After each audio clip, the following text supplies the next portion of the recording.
Okay, this is a short video of my T150 Trident as per eBay advert. I'm going to show the registration number. I have no idea why people think they're state secrets. WWE927L. I'll do the engine numbers while I remember, and frame number, their engine frame number matching. T150v AH 01295, and on the frame, a bit more difficult to read, you can just see it in the light there, AH 01295. Also importantly with triples, the crankcase numbers, and I won't be able to get these, I don't think, even zooming in. Very difficult to read, but they're all absolutely matching. I can't remember where they are on the left hand side crankcase, but I'll do those around the other side. Yeah, 8474 is that one, and the middle one is 8474. You can just see it there. Okay, paintwork, very pretty, as I said, a reverse of the normal black with red flashes.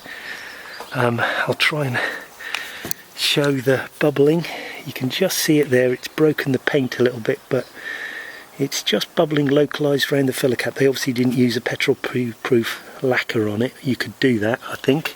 It would be a shame to lose the really nice quality paint. There's a couple of chips, as I mentioned. Well, one chip there and a little mark there. Not much else. It's all really nice. I cleaned up the rocker boxes while I had the head off and soda blasted them. I've got my own soda blaster set up, nothing fancy. And you can see the billet valve covers I mentioned in the advert. Cleaned up and soda blasted the oil cooler. It's got the original Lucas reflectors, which are really rare now. All the exhaust roses are really nice condition, as you'd expect, something which has been covered in oil leaks for a while.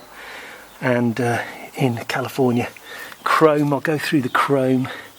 Front mudguard original, all really nice.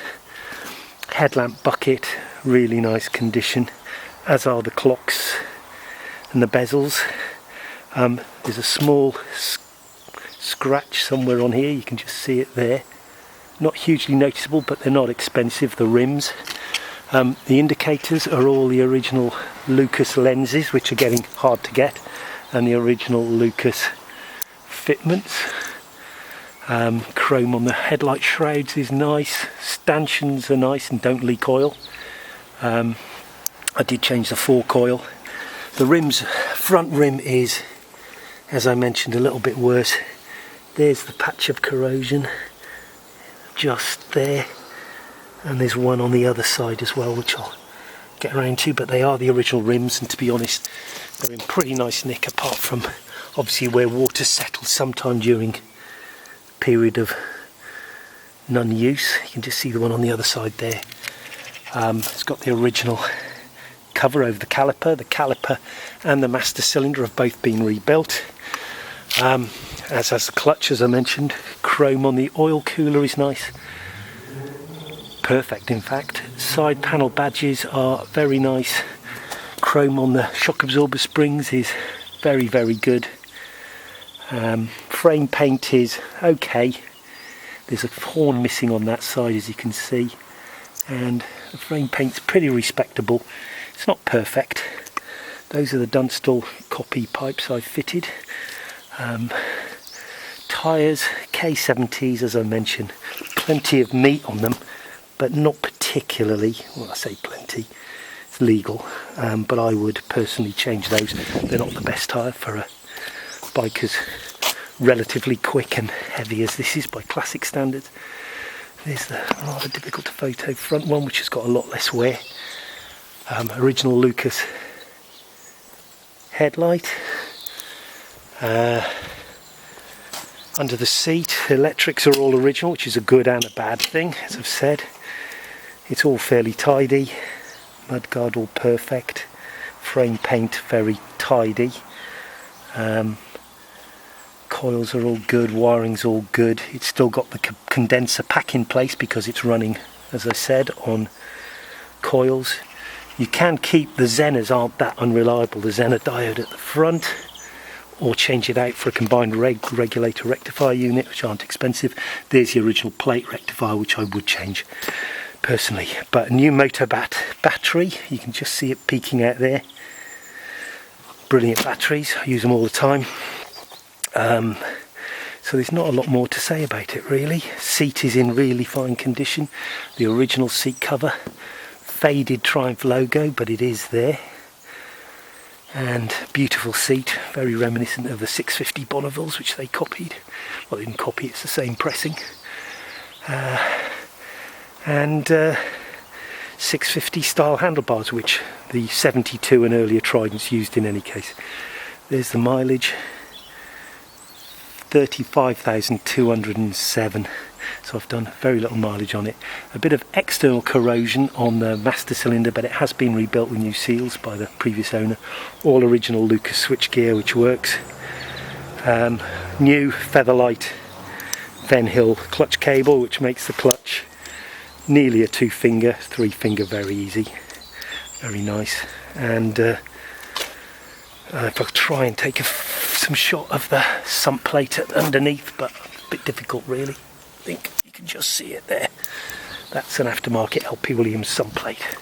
Right, I'm going to put the camera on the tripod here, so it's a bit low down, it's only a mini tripod, and just fire her up. She's cold. Just pushed her out here. Hang on a minute, this will take a minute. There we go. I'm going to leave it at that. It's not the best shot, but it's in shot. And just fire her up. I've left the petrol on tickle, both. 1, 2. Middle card's difficult to reach, but it has got a tickler extension button fitted, which they didn't standard. 1 kick to get petrol through it, ignition off. Switch the ignition on.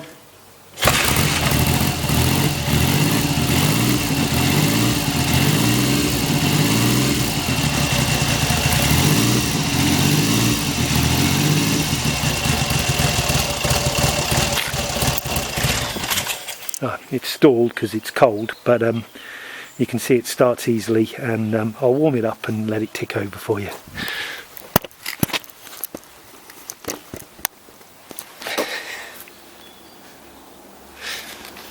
Start it up again.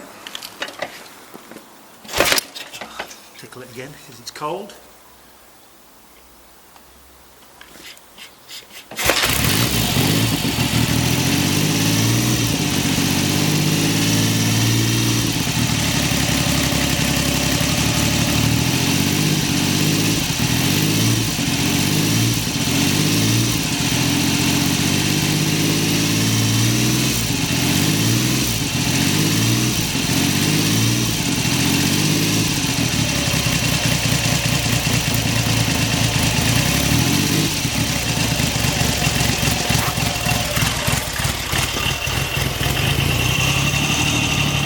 As I said, the tacho's a bit erratic at higher revs, but seems to be fine at tick over.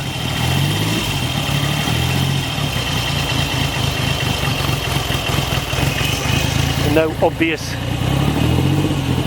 plumes of smoke.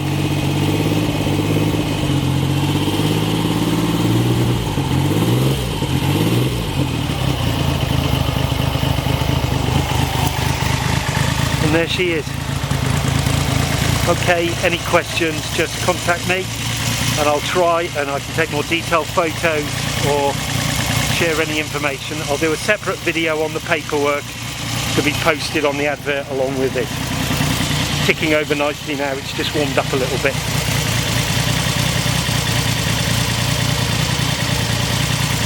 Thank you.